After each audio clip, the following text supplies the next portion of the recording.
Salam dəyərli izləyicilər. Bu günlərdə sizlərlə bir maraqlı kombinasiya bölüşmək istəyirəm. Hansı ki, dünənki analizlər nəticəsində olan bir kombinasiyadır və çox maraqlı bir kombinasiyadır.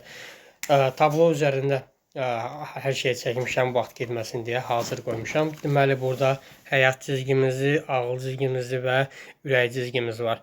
Həyat cizgisi üzərindən bir etki cizgisi çıxaraq ağıl cizgisinə gəlib çatıb və burada bir üçgən yaranır və eyni zamanda da burada bir səyahət cizgisi də çıxıb həmin xətti kəsərək burada bir üçbucaq əmələ gətirir və eyni zamanda da burada bir üçbucağı var.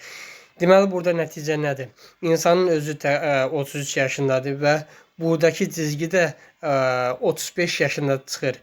Və burada alınan üçbucaq da 35 yaşında əmələ gəlir və eyni zamanda da buradakı üçbucaq da 35 yaşında əmələ gəlir. Və burada nə deməkdir bu? Bu insan səyahət eləməyi düşünür və səyahətdən çalışaraq bir qazanc əldə etməyi düşünür. Bu qazancı əldə edə biləcək, edə bilməyəcəyini isə cizginin yolda başına gələnlər və cizginin qalınlığı və qırılmasından əlaqəli olaraq bu qazancı, olan qazancı əldə edə biləcək, edə bilməyəcəyini isə cizginin özünün əlamətlərindən görmək mümkündür. Belə kombinasiya sizin əlinizdə varmı?